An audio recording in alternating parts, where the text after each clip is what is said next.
जय श्री राम मित्रों, स्वागत है आपका एक और नई वीडियो में। महर्षि ने समस्त स्त्री जाति को एक ऐसा श्राप दिया है जो आज भी संसार की सभी महिलाएं भुगत रही है। इसी श्राप के कारण पुरातन काल से युद्ध हो रहे हैं और आज भी घर घर में लड़ाई झगड़ों का कारण यही श्राप है। इसके पीछे एक प्राचीन कथा में उल्लेख मिलता है। समय के धारा में बहती हुई यह एक अद्भुत प्रेम की गाथा है, जहां देवताओं का स्वार्थ, एक अप्सरा की मोहिनी चाल और एक महर्षि की तपस्या देवताओं के आदेश का पालन करते हुए स्वर्ग की एक अप्सरा धरती पर उतरी थी। और उस अप्सरा ने एक ऐसी भूल की जिस कारण से संसार की स्त्रियां उस ऋषि के श्राप को भुगत रही है। एक ऐसी अद्भुत प्रेम कथा जो समय की सीमाओं को भी लंघ जाती है, जहां एक महान ऋषि और एक दिव्य अप्सरा का मिलन हुआ और उनका प्रेम सृष्टि के रहस्यों से भी बड़ा बन गया। ये कहानी न केवल संसार के नियमों को चुनौती देती है, बल्कि एक ऐसे प्रेम की गहरी सच्चाई को भी उजागर करती है जो शाश्वत और अपार है। महर्षि कंडू और अप्सरा प्रमलोचा के बीच का संबंध जो 960 वर्षों 6 महीनों और 3 दिनों तक चला, लेकिन इसका परिणाम इतना भयंकर हुआ कि जिसने ब्रह्मदेव के द्वारा बनाई गई सबसे सुंदर रचना को कलंकित कर दिया। उसी कलंक का बोझ आज संसार की समस्त महिलाएं भोग रही है। दोस्तों, विष्णु पुराण में अंकित इस कथा की गूंज आज भी हमारे दिलों में गूंजती है। एक अमर प्रेम की कहानी जिसे न कोई काल न कोई बंधन कभी भी मिटा सका। ये कथा एक आस्था और समर्पण की महक है जो समय के हर मोड़ पर जीवित रहती है। तो चलिए दोस्तों, आपको सुनाते हैं महर्षि कंडू और अप्सरा प्रमलोचा की वह महान कथा। दोस्तों, एक बार की बात है, भगवान विष्णु के वाहन गरुड़ भगवान श्री कृष्ण से पूछते हैं, हे प्रभु, महर्षि कंडू और प्रमलोचा अप्सरा कौन थे और किस कारण से महर्षि कंडू ने संसार की स्त्रियों को श्राप दिया, तथा उन दोनों के मिलन से जो कन्या उत्पन्न हुई वह कौन थी और उसके जन्म का उद्देश्य क्या था।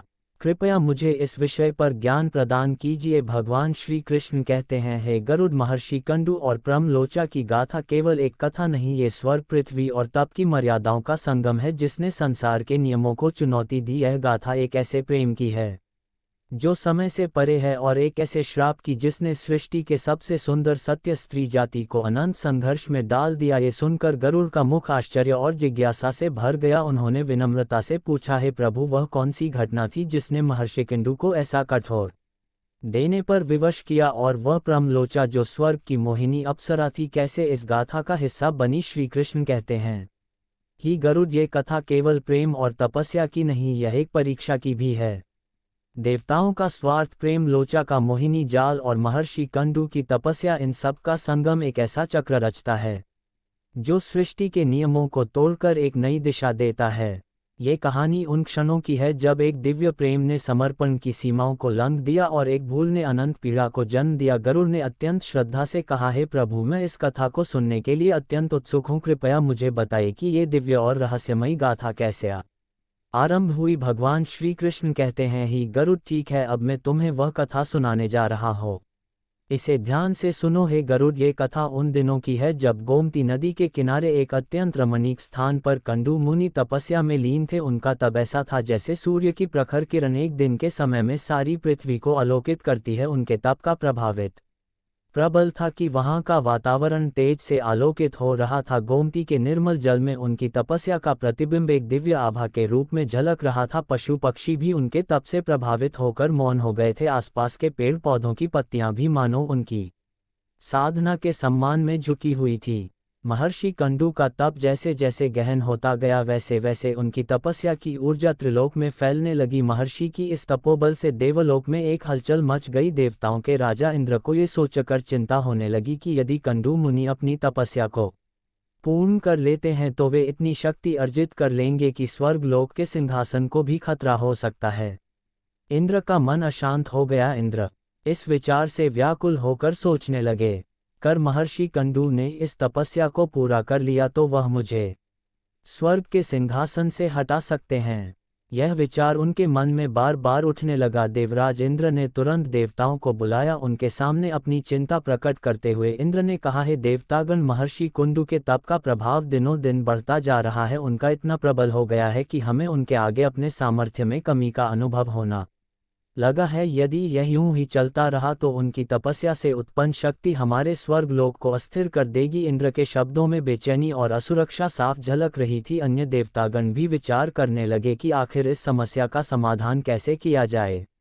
तभी उनमें से एक देवता ने इंद्रदेव से कहा, हे देवराज, यदि आप उचित समझें तो इस समस्या के समाधान के लिए स्वर्ग की सर्वाधिक सुंदर और मनमोहक अप्सरा प्रेमलोचा को कंडू मुनि के पास भेजा जा सकता है। प्रेमलोचा की सुंदरता और आकर्षण के सामने कोई भी तपस्वी अपने तप पर स्थिर नहीं रह था। इंद्र ने इस सुझाव को ध्यानपूर्वक सुना और तुरंत प्रेमलोचा को अपने सामने बुलाया। प्रेमलोचा जब इंद्र के सामने आई तो उसका रूप देखते ही जैसे सारा स्वर्गलोक उसकी सुंदरता में डूब गया। वह एक अनुपम क्रांति की धनी थी। उसके सौंदर्य में ऐसा आकर्षण था मानो साक्षात चंद्रमा की शीतलता और सूर्य की आभा उसमें समाहित हो। उसके बाल लंबे और घने थे जो चलते समय उसके गालों पर आकर गिरते और एक मोहक छवि उत्पन्न करते। उसकी आंखें गहरी और रहस्यमयी थी, जैसे साक्षात कामदेव की प्रेरण का स्रोत हो। प्रेमलोचा ने देवराज इंद्र की ओर देखते हुए कहा, हे देवराज, क्या आ गया है?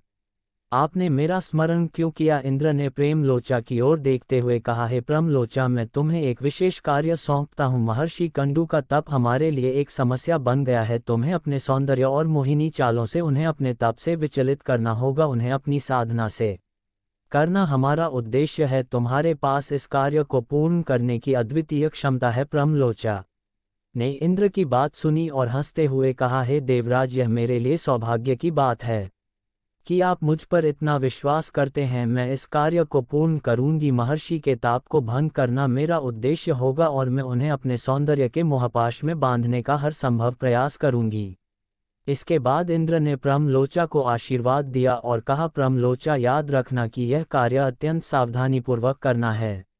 महर्षि कंडू का तप प्रबल है और वह अत्यधिक बुद्धिमान है, उन्हें भ्रमित करना आसान नहीं होगा। प्रेमलोचा ने इंद्र के आदेश को स्वीकार किया और प्रणाम करते हुए कहा, हे देवराज, आपकी आज्ञा का पालन होगा। मैं महर्षि कंडू के तप को भंग करने के लिए अपनी ओर से हर संभव प्रयास करूंगी। इस प्रकार प्रेमलोचा ने अपनी मोहिनी चालों और अद्भुत सौंदर्य के साथ महर्षि कंडू के तप को भंग करने के लिए गोमती नदी के तट की ओर प्रस्थान किया। वह चलते समय हवा में ऐसे लहर आती थी जैसे मंद पवन की तरंगें और उसकी सुंदरता ऐसी थी कि प्रकृति भी उसकी आराधना करती प्रतीत होती थी। उसका हर कदम एक मोहक चाल था जो अपने उद्देश्य की ओर बढ़ रहा था।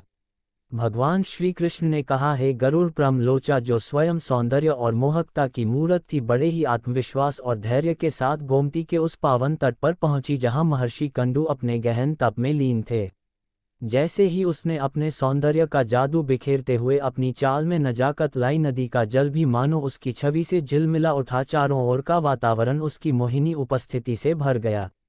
प्रेमलोचा ने मुनि के पास पहुंचकर धीरे से एक गहरी सांस ली और अपनी मोहिनी मुस्कान के साथ कदम बढ़ाया। मुनि की आंखें कुछ पलों के लिए उसके तेजस्वी मुख की ओर उठ गई। उसकी सुंदरता ऐसी थी कि आकाश के तारे भी उसके सामने फीके पड़ते और उसकी आंखों की चमक मानो चंद्रमा की ठंडी रोशनी को भी पीछे छोड़ रही थी। मुनि ने एक क्षण के लिए उसे देखा और समझ गए कि वह एक साधारण स्त्री नहीं बल्कि एक दिव्य अप्सरा है। वे तुरंत फिर से ध्यानस्थ हो गए, किंतु प्रेमलोचा को अपनी कला में निपुणता थी। वह जानती थी कि इंद्र का आदेश तभी पूर्ण होगा जब महर्षि कंडू का ध्यान उसकी ओर पूरी तरह आकर्षित हो जाएगा। इसीलिए वह अप्सरा उस स्थान पर नृत्य करने लगी। उसके अद्भुत नृत्य से वातावरण अत्यंत मनमोहक हो गया। उस अप्सरा के नृत्य को देखकर कोई भी साधारण मनुष्य उस पर मोहित हो जाता है। इस प्रकार से बहुत ही सुंदर नृत्य से मुनि को मोहित करने का प्रयास किया। महर्षि ने उस पर ध्यान नहीं दिया, किंतु महर्षि को दुर्लक्ष्य करता हुआ देखकर वह अप्सरा चिंतित हो गई। प्रेमलोचा ने अपनी मोहिनी हंसी के साथ धीरे से मुनि के पास जाकर कहा, हे महर्षि, आपके तप की महिमा तो त्रिलोक में गूंज रही है, लेकिन इस कठोर तपस्या का क्या लाभ यदि इसे किसी के संग न बांटा जाए? क्या आप नहीं मानते कि संसार में संयोग और सान्निध्य ही सच्चा आनंद है? क्यों हम दोनों मिलकर इस प्रकृति के अद्भुत सौंदर्य का आनंद लें? मुनि ने अपनी आंखें खोली और देखा कि उनके सामने एक अत्यंत सुंदर और मनमोहक नारी खड़ी थी। उनका मन थोड़ी देर के लिए विचलित हुआ, परंतु वे संयम के धनी थे। उन्होंने गंभीर स्वर में कहा, हे देवी, तुम कौन हो और इस तपोभूमि पर क्यों आए हो? ये स्थान तप और साधना का है, यहाँ ऐसे विषय का कोई स्थान नहीं है। प्रेमलोचा ने मधुरता से उत्तर दिया, महर्षि, मैं स्वर्गलोक की अप्सरा प्रेमलोचा हूँ। मुझे इंद्र देव ने यहाँ भेजा है। मुझे ये देखने का आदेश मिला है कि क्या आपके तप में कोई कमी तो नहीं, लेकिन जब मैंने आपको देखा तो मेरे हृदय में आपके प्रति एक अद्भुत आकर्षण जगा है। मैं चाहती हूँ कि हम दोनों साथ समय बिताएं ताकि जीवन का सच्चा आनंद ले सकें। क्या तप और साधना के अलावा जीवन का कोई अन्य रस नहीं है? महर्षि के मन में प्रेमलोचा की इस बात में एक हलचल मचा दी। उनकी संकल्प शक्ति जो वर्षों से अटल रही थी अब थोड़ी सी डगमगाने लगी। प्रेमलोचा के कोमल और मोहक शब्द उनके हृदय को छू रहे थे। उनके मन में विचार आया, तभी सब कुछ है, क्या इस जीवन में अन्य सुख भी हैं जिनसे मैं अनभिज्ञ हूँ? मुनि का ध्यान अब प्रेमलोचा की ओर अधिक केंद्रित होने लगा और उनकी तपस्या का प्रभाव धीरे धीरे कम होने लगा। वह विचारों में खोए हुए थे कि प्रेमलोचा ने और भी मधुर आज में कहा है, महर्षि यह जीवन बहुत क्षणभंगुर है। आज हम यहाँ हैं, कल शायद न रहें। क्यों न हम इस क्षण का पूरा आनंद लें? मेरा संग आपके लिए भी आनंददायक होगा और हम दोनों मिलकर इस जीवन के हर क्षण को संजो सकते हैं। क्या आप इस सौभाग्य से स्वयं को वंचित रखना चाहेंगे? महर्षि कंडू, जो अपने तप के प्रभाव से वर्षों से किसी मुंह में नहीं बंधे थे, प्रेमलोचा के इस मधुर आमंत्रण के सामने कमजोर पड़ने लगे।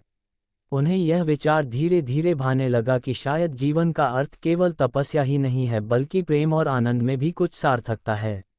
वे स्वयं को रोक नहीं पाए और उन्होंने प्रेमलोचा की बात को स्वीकार कर लिया। फिर वे दोनों मंदराचल पर्वत की एक गहरी कंदरा में रहने लगे।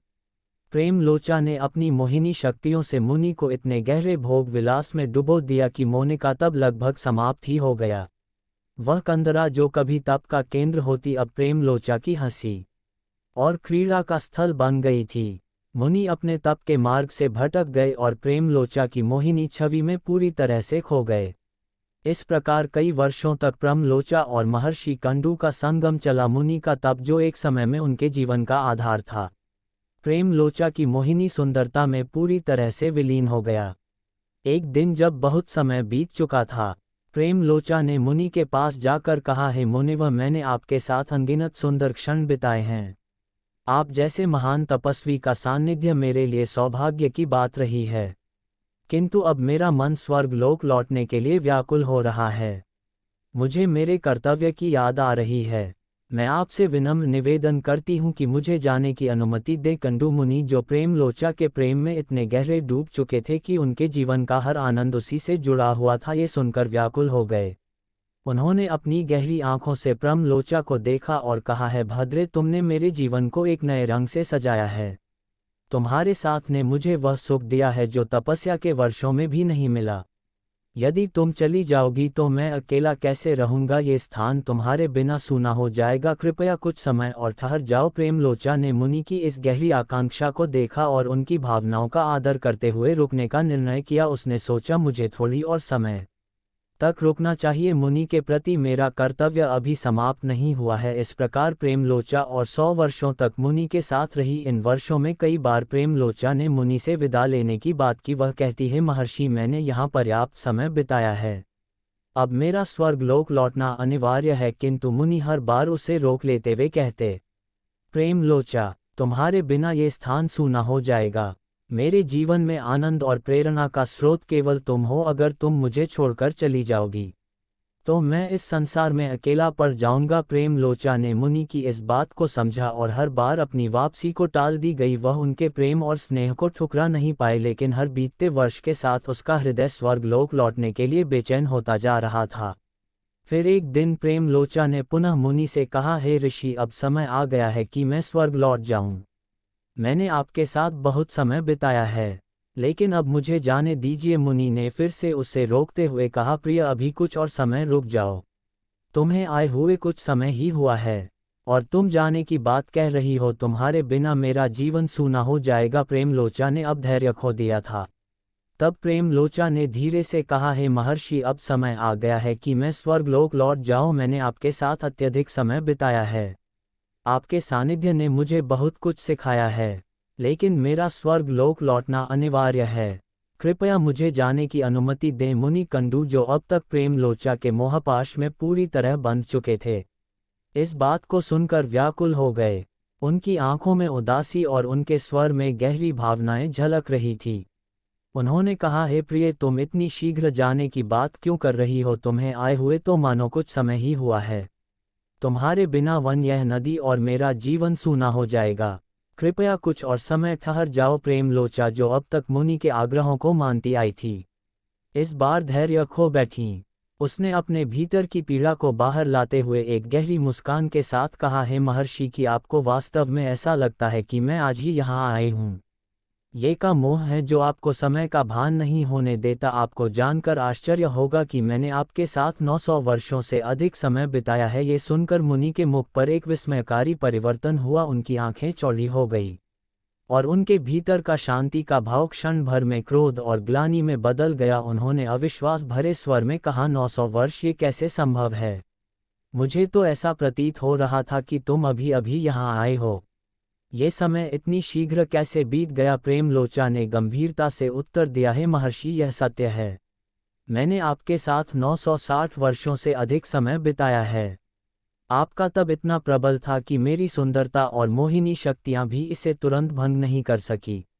परंतु यह आपके मुंह का प्रभाव है कि आपको इन वर्षों का कोई भान नहीं हुआ। यह मोह ही है जो समय को रोक देता है और व्यक्ति को अपनी धुरी से विचलित कर देता है। प्रेमलोचा के शब्दों ने मुनि को जैसे गहरे अंतर में झकझोर दिया। उन्होंने अपनी मूर्खता को समझते हुए अपने आप को धिक्कारना शुरू किया। उनका स्वर कठोर हो गया और उन्होंने क्रोध में कहा, ओ मेरा तब नष्ट हो गया। जो मैंने वर्षों तक जो तपस्या की थी वह सब व्यर्थ हो गई। मैं कामवासना में फंसकर अपनी साधना और अपने उद्देश्य को भूल गया। तुम स्त्रियां केवल मोह का जाल बुनने के लिए होती हो। तुम्हारे कारण मेरा विवेक और संयम नष्ट हो गया। मुनि का क्रोध अब अपने चरम पर था। उन्होंने कठोर स्वर में कहा, अरे पापिनी, तुमने अपने सौंदर्य और मोहिनी शक्तियों से मुझे मोहित कर मेरी तपस्या को नष्ट कर दिया। तुमने मुझे मार्ग से भटकाया। अब मैं तुम्हें यहाँ और नहीं देखना चाहता। तुरंत यहाँ से चली जाओ। मुनि के इस अप्रत्याशित क्रोध को सुनकर प्रेमलोचा भयभीत हो गई। उसकी आंखों में आंसू आ गए और उसका शरीर कांपने लगा। उसने विनम्र स्वर में कहा, है महर्षि, कृपया मुझ पर क्रोध न करें। मैंने जो कुछ भी किया वह इंद्र का आदेश था। मैं केवल उनकी आज्ञा का पालन कर रही थी। मेरी नियत यही थी कि मैं यहाँ आकर आपके तप को भंग करूं, परंतु मैंने कभी आपका हित नहीं चाहा है। महर्षि, यदि मेरे कारण आपका तप भंग हुआ है तो मैं हृदय से क्षमा प्रार्थी हूँ। अब मैं यहाँ से जा रही हूँ। आप अपने पवित्र मार्ग पर लौटे और अपनी साधना को पुनः आरंभ करें। लेकिन आत्मग्लानि और क्षोभ के इस क्षण में मुनि के भीतर क्रोध भी जन्म लेने लगा। उन्होंने गहरे स्वर में कहा, किंतु है प्रेमलोचा, तुम्हारे कारण मेरा ये तप भंग हुआ है। तुम्हारी मोहिनी शक्ति और तुम्हारे आकर्षण ने मुझे इस मार्ग पर गिराया। तुम्हारी सुंदरता ने मुझे जकड़ लिया और मेरी साधना का विनाश कर दिया। इस कारण मैं तुम्हारे माध्यम से समस्त स्त्री जाति को श्राप देता हूँ। मैं श्राप देता हूँ कि स्त्रियों के काम इच्छाएं कभी शांत नहीं होंगी। उनकी वासना पुरुषों से कई गुना अधिक होगी और इसी वासना के कारण वे अपने पतियों के साथ विश्वासघात करेंगी। उनकी इच्छाएं इतनी असीमित होंगी कि उन्हें जितना भी दिया जाए वह उनके लिए अपर्याप्त रहेगा। उनकी कामनाएं कभी समाप्त नहीं होंगी और इस संसार में उनकी सभी इच्छाएं कभी कोई पूरी नहीं कर पाएगा। स्त्रियों को जितना भी दिया जाएगा उन्हें वह कम ही प्रतीत होगा। स्त्रियों की यह भूख कोई भी मिटाने में समर्थ नहीं होगा। स्त्री ही कामनाओं को पूरा करते करते पुरुषों का संपूर्ण बल, यौवन और धन खर्च हो जाएगा, लेकिन फिर भी वे उनकी कामनाओं को पूर्ण नहीं कर पाएंगे। मुनि का ये श्राप गूंजने लगा और उनका क्रोध मानो वातावरण में फैल गया। गोमती नदी की लहरें थम गई, पक्षी मौन हो गए और वन के पेड़ पौधे इस कठोर श्राप के साक्षी बन गए। मुनि के इन कठोर शब्दों को सुनकर प्रेमलोचा का मुख भय और पीड़ा से भर गया। उसने कांपते हुए स्वर में कहा, है महर्षि, कृपया इतना कठोर न बने। ये सत्य है कि मैंने आपकी तपस्या को भंग किया, लेकिन मैंने ये सब अपनी इच्छा से नहीं किया। मैं केवल इंद्र का आदेश मान रही थी। यदि मैंने कोई अपराध किया है तो वह मेरी नियति के कारण था। आप समस्त स्त्री जाति को ऐसा श्राप देकर अत्यंत अन्याय कर रहे हैं। लेकिन मुनि का हृदय उस समय कठोरता से भरा हुआ था। उन्होंने प्रेमलोचा की बातों को अनसुना करते हुए कहा, है अप्सरा, तुम्हारी नियति जो भी रही हो, किंतु तुम्हारे कारण मेरी तपस्या नष्ट हुई। तुमने जो किया है उसका परिणाम समस्त स्त्री जाति को भुगतना होगा। मेरी तपस्या और साधना का विनाश एक ऐसी घटना है जिसे मैं कभी नहीं भूल सकता। ये श्राप उचित है और इससे स्त्री जाति को अपनी मर्यादा का ज्ञान होगा। श्री कृष्ण ने कहा, है गरुड़, उस क्षण जब मुनि ने ये श्राप दिया तो प्रकृति भी जैसे उनकी पीड़ा का अनुभव कर रही थी। गोमती का जल मानो दुख से ठहर गया था। हवा का प्रवाह थम गया और पूरे वन में एक अजीब सा मौन छा गया। मुनि के शब्दों का प्रभाव केवल प्रेमलोचा तक सीमित नहीं था। ये श्राप युगों युगों तक स्त्री जाति पर प्रभाव डालने वाला था, लेकिन जैसे ही मुनि ने अपना श्राप पूरा किया, उनके हृदय में ग्लानि का एक और बड़ा स्वरूप जागृत हुआ। उन्होंने अनुभव किया कि उनका क्रोध उनके भीतर की पीड़ा का परिणाम था। उन्होंने अपने आप से कहा, हाय, मैंने क्रोध में आकर यह क्या कर दिया? क्या यह उचित था कि मैं अपनी असफलता का दोष समस्त स्त्री जाति को दूं? ये सत्य है कि प्रमलोचा ने मुझे मोहित किया, लेकिन असली दोस्त तो मेरा ही था। मैं ही अपनी इंद्रियों पर नियंत्रण नहीं रख सका। इस प्रकार से मुनि के भीतर यह आत्मबोध जागने लगा, लेकिन तब तक उनका श्राप वातावरण में गूंज चुका था और उसे वापस लेना संभव नहीं था। फिर मुनि ने उस अप्सरा से कहा, हे देवी, मेरे इस श्राप का प्रभाव उन स्त्रियों पर नहीं पड़ेगा जो पतिव्रता होंगी, जो अपने पति को ही परमेश्वर मानकर उनकी पूजा करेगी। ऐसी स्त्रियां मेरे शाप के प्रभाव से वंचित रहेंगे। इस प्रकार से मुनि के द्वारा आश्वासन दिए जाने पर वह अप्सरा मुनि से आज्ञा लेकर स्वर्ग की ओर प्रस्थान करने लगी। लेकिन जाते जाते उसके शरीर से पसीना टपकने लगा। वह पेड़ों के पत्तों से अपने पसीने को पहुँचने लगी। उसी समय मुनि के साथ रहते हुए जो गर्भ उसने धारण किया था, वह पसीने के रूप में वृक्षों पर गिर गया। वह गर्भ वृक्षों ने अपने अंदर समाहित कर लिया। वायु देवता ने उस गर्भ को एकत्र किया और सूर्य की किरणों ने उसे पोषित किया। कुछ समय बाद उस गर्भ से एक सुंदर कन्या उत्पन्न हुई, जिसका नाम महर्षि रखा गया। वह कन्या प्रमलोचा और मुनि कंडू की पुत्री थी, लेकिन उसका जन्म प्रकृति के अद्भुत संयोग से हुआ था। इस प्रकार प्रमलोचा ने मुनि की तपस्या को भंग किया और अपनी स्वर्गीय यात्रा की ओर चली गई। मुनि ने अपनी साधना और तप के नष्ट होने का पश्चाताप करते हुए एकांतवास में चले गए और प्रेमलोचा की वह संतान भविष्य में महान कार्यों के लिए प्रसिद्ध हुई। भगवान श्री कृष्ण कहते हैं, हे गरुड़, महर्षि कंडू के श्राप का प्रभाव कलियुग में सबसे अधिक देखने को मिलेगा, जिस कारण से किसी भी सांसारिक वस्तु से स्त्रियों की तृप्ति नहीं होगी, उनकी कामनाएं और इच्छाएं बढ़ती ही जाएगी। तो दोस्तों, इस प्रकार से मुनि ने स्त्रियों को श्राप दिया था और आज के समय में हम उसका परिणाम देख सकते हैं। उम्मीद है आपको ये जानकारी अच्छी लगी होगी। वीडियो को लाइक जरूर करें और चैनल को सब्सक्राइब करें। धन्यवाद।